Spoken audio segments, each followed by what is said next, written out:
traffic system, there has to be one system. Yes, isn't it? In order for that law to function in that country. If there are different laws, yes, for let's say different cars or different people or different roads, then there's bound to be chaos. Yes. So let's say in a state, I don't know, in America, maybe you guys have different laws in different states. Is it? Yeah. Are the traffic laws different? Yeah. Okay. Varying from state to state. Yeah. So there might be slight changes, but the overall function is not to injure someone or yourself. Yes. That's the bottom line. Similarly, in the Sharia, which is a system that we follow, that God has ordained, there's also something which is a core message, like I said, which is the worship and the belief in one God. And what do I mean by worship? It just doesn't mean that you prostrate to God all day and night, that you just worship God in the sense that you go to the mosque and that's it. It means obedience to God. So that includes not to harm someone, not to kill, not to steal, not to lie, not to be bad to your neighbor, even they might be from a different religion or even not following a religion. You have to be good to your neighbor. And this all comes under the jurisdiction of what we call the Sharia, which is the law or the system of God. Now, obviously, you have certain things that you have to abide by as a command and certain things which are prohibited. Yes? And this is what I mean about something which is not subjective. So one Muslim might think that, I don't know, that he might be okay to not pray, for example. Yes? So we have 5 times prayers on a daily basis. Yes? So he might think that, okay, I don't need to pray because I'm a good person. Yes?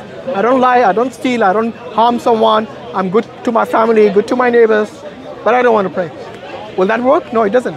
Because this is something which is a command, which you have to do. Yes? Just like in your traffic system, you have to drive carefully. You need to be not intoxicated, for example. Otherwise, they can charge you with an offense, drink driving, for example. So similarly, there are do's and don'ts in every system. And this is, again, like I said, subjectivity does not work in any system. It has to be some authority telling you what are the do's and don'ts. And if you don't follow them, then there is consequences. So what do you think about afterlife now? I mean, I get your point, and I think it's an interesting point. I don't think that really is the way that I want to live my life. But I appreciate that it works for you, and I think my stuff works for me, and that's all. No, by the way, it's not about your life or my life.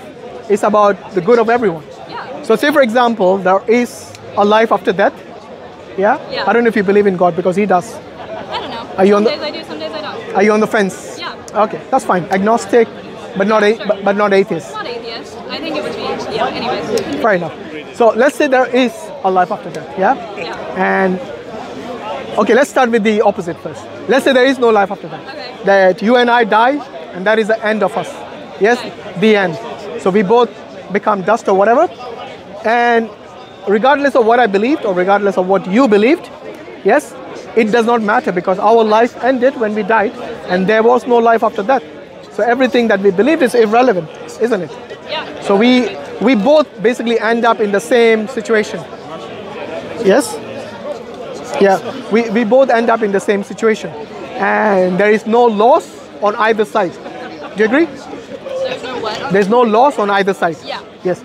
Now you flip the coin, you flip the situation, and that there is a life after that. And you're going to see God, and God is going to question you based on your life.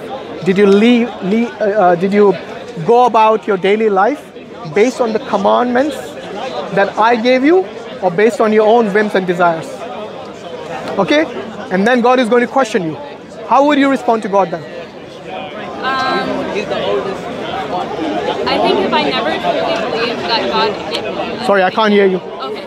Like, if I never truly believed that God gave me these commandments, then why would I follow them, and why would he expect me to follow them? If God is an all-knowing, omnipotent being, then he would know how to talk to me to get me to believe in what he said, right?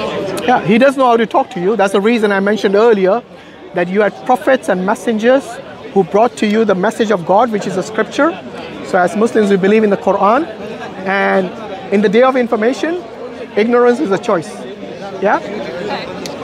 So the fact that you haven't actually looked for it, you haven't seeked out God, then on the day of judgment, what are you going to say to God? That I didn't have time? So here's the thing is I did seek out God. And Okay. I didn't find him. And I'm okay with that. And I think I'm happier living my life this way. And I think a God that I do believe in would be understanding of that and just So you work with my system. So hold on, let me get this right. You're saying that regardless of how you lead your life, you think God is always going to be happy with you? I think, yeah. I think if I live my life and I'm truly trying to be a good person on my own terms, then a God that I want to believe in is going to understand that. And if he doesn't understand that, I don't want him to be my God. Okay, in that case, like I said, we talked about subjectivity earlier. Yeah. So you're leading your life based on your own whims and desires rather than what God commanded. But in the code of God, that is not how it works. For example, like I said, the traffic system, they don't care what you think or what you feel, the way you should drive. Yes? So you can say, okay, I feel like having a lot of beer today, and I'm going to drive the way I like. I'm going to not care about any traffic, any red lights. Yes, I'm going to, because I don't want to be slowed down. So I'm going to break all the red traffic lights, and I'm going to just go and drive the way I want. Do you think they'll accept that? Obviously, there are consequences for your actions. There you go. This is a system that is proven, like you can know it's a physical, tangible system, and God is intangible. He is not physical, present in this world. I have to have faith in him to believe in him. I don't have to have faith in the system to know that I'm going to get arrested if I don't drive. I would have to have faith in God to feel like I'm going to go to hell after I die. Yeah, no, that's a good response. Look, obviously you see things in this world, and you know the choices that you're making, and you know the consequences. The whole idea of a religion, yes, so in Islam we are told that this life is a test. Yes, so just like you would go to an examination and then you would give a test, would you expect your teacher to pass everyone? Actually, yeah. Everyone? Yeah. Regardless of whether they worked hard for the exams or not? Well, obviously, if they worked hard, they should pass. But also, I think, God is God of mercy, right? No, the question was about the teacher. Okay, well, metaphors are imperfect, right? It's not a metaphor, it's a real life situation. Oh, well, I don't know. It's not a hypothetical question. Okay. It's a real, so you know you've been to college, university, yeah? Yeah. And you know that teacher doesn't pass everyone. That's the reality of life. I've had teachers who do both, and the teachers I like better are the teachers that pass everyone. So you're saying those people who didn't write a single answer on the exam on the sheet, the teacher passed them as well. Seriously? Yeah, those students don't usually show up. I think that teacher should be fired. Okay. Honestly, because because what it shows injustice. Yes, imagine the other students who did work hard. Yes, they studied the whole year, and they worked really hard to pass the exam. And you're saying this teacher at the end of term comes along, doesn't care about what anyone has, whether they worked hard or not, and the teacher just passes everyone. I think that teacher will certainly be fired from any college or university. I don't know which teacher you're talking about, but let's be realistic. That's not the real world situation, right? Even if it's an exception, but exceptions don't make a rule. We are talking about the real life situation. No teacher in the right mind would pass everyone. The whole idea of a test or examination is to see how much you have understood, how much you have learned. You see what I mean? Yeah. Otherwise, the test is pointless, is it not? If everyone passes all the time, why would people even bother going through the test? Teacher, just pass me. Yes? You know me, I'm a good person. Doesn't work like that. Am I right? Yeah? Maybe. Not maybe, that's a fact. Unless you want to deny the actual reality of this world. Okay? It's not, like I said, from the very start, this is not about winning points. This is about being sincere. Sure. Yes? Because at the end of the day, look, trust me, if there was a life after death, and we talked about the two scenarios where there is no life after death and we both die, then none of us really lose out, is it? Right. But if there really is a life after death and you face God and you face the judgment, then who's taking the bigger risk? The one who prepared for that test, for that day of judgment, or the one who said, I want to lead the life the way I want? I just don't think I believe that there is a test. Yes. No, but that's your personal view, right? Yeah. So like I said, again, subjective. Remember I gave you the two scenarios? So your scenario was already covered in that first scenario where there is no life after death and there is no test. So we have already covered that. Now I've switched the scenario where you will have a life after death and there will be a judgment. So who really is taking the bigger risk? The one who prepared for it, I guess. like in the test, or the one who never prepared for it? I guess me. I guess I never. No, it's not about you personally, trust me. Right. This is not about you personally. course. That's the reason I never mention if you, like I said, you personally in that sense. It is about everyone. Yeah. Okay? So those people who want to lead their life with their own, based on their own whims and desires, then surely on the day of judgment, they have got nothing as defense against God. Because you see, for you to be a good person, and you don't need to follow a religion in most cases, yes? You can be an atheist and be a good person. Yeah. But in the sight of God, you know what is the biggest sin? What is the biggest crime? What is it? Is to associate others in worship with Him. And what does that mean? I don't mean another God only. Yes, even though that is the prime reason, yes, to say that God will not accept your worship if you worship others who are not really God. So when I say God, I mean people, you know, they worship all sorts of things. They can worship, for example, money, material. They can, I don't know, some people are more inclined to collect a lot of wealth, and for them that is all that matters. Yes, and that basically is their God.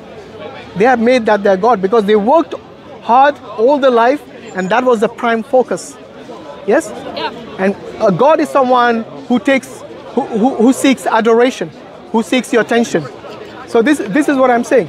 So on the day of judgment, I think in order to be in a position where you are not taking maximum risk like you are now, yes? And like I said, this is not only you personally, this message is for everyone who thinks in the same. And trust me, you're not the first one, and you won't be the last one. No. Yes? There are many people who think like that. So as a person, you know, God has given us intellect. God has given us the ability and the faculty of reasoning. So it's only fair that you seek out, are you paying attention? Yeah. Okay. You seek out the true God. Yes, and this is left up to you. Yeah. Yes, I don't know. Read the Quran, for example. Have you ever read the Quran? I've read some of it. Yeah. What do you remember from what you read? I remember it's really just about taking care of each other. Okay. Is that it? Okay. Which is, yeah. I mean, well, make your point though. Yeah. So basically, the Quran is, like I said, the guidance. It's a book which tells you about how to please God, how to attain salvation, how to pass the test, basically. Yeah. You know the scenario of the test? Yep. Yes, how to pass that. Just like you at your university, you would study certain books because the teacher has recommended those books. Then if you read them, your teacher says you're going to pass the test. Yes? But if you don't, then you're going to fail. So this book, the Quran, is what will help you pass that test. On the day of judgment, then you will stand a chance. Yes? Like I said, only God is the one who is going to judge, not me, not anybody here, not you, no one but Him. And that's why it's called the Day of Judgment. So all we are saying is that in order for you to minimize, I know you guys are young, quite young, okay? And this is something that we all go through life, yes? Not everyone wakes up in the morning and thinks, which God should I worship now? Okay, maybe that's not the priority in your life right now. But like I said, because this, at the end of the day, this is once you die and you're going to be in front of God. And by the way, this life is temporary, isn't it? Yep. The life in the hereafter is going to be eternal. Okay? We normally, you know, when we travel, we don't prepare for the transit destination. We prepare for the main destination, isn't it? So if you come from America via, say, I don't know, the Caribbean, for example, and in the Caribbean you're just going to have a transit, yes, but your main destination is England, then when you came from America, when you prepared your luggage, you packed for England, not for Caribbean, yes? Maybe a few clothes for there, but most of your clothes might be for this main destination. Similarly, because our life, like I said, is temporary, it's limited, maybe 80, 100 years, I don't know, max, then what? So person who thinks rationally, logically, they will prepare for the main destination. And that's why I say, prepare for the hereafter, go and seek knowledge, seek out the truth. And this is up to every person. You know, we have a lot of, options today with the internet, with people around, with your travels, you know, seek out the truth. So yeah, I think we covered most of the points.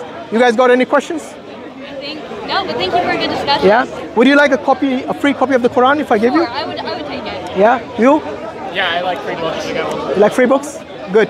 Make sure you both read it. I got only like Get 2, please. Yeah. Yeah. Thank What's your name, by the way? I'm Joe. Joe. You are? Emily. Emily. Very nice meeting you guys. So my friend's just going to get the Quran, and hold on. He's going to get it. It's just over there actually, just on the table. So how was your trip so far? Good. Good. Done a lot of museums, done a lot of shows and movies. It's been fun. Okay, there you go. Those are free copies of the Qurans for you. Thank you. And yeah, next time you guys are here at Speaker's Corner, do ask the Muslims, or in your country as well. Which place in the US you guys are from? Utah. Utah. Okay, I'm sure there are Muslims there. Maybe less? There's mostly in Salt Lake, but yeah, there's some. Yeah. So you guys got questions, you know where to go. You know, honestly, walk into any mosque, don't fear. Yes, because they'll be more than happy to help you guys out.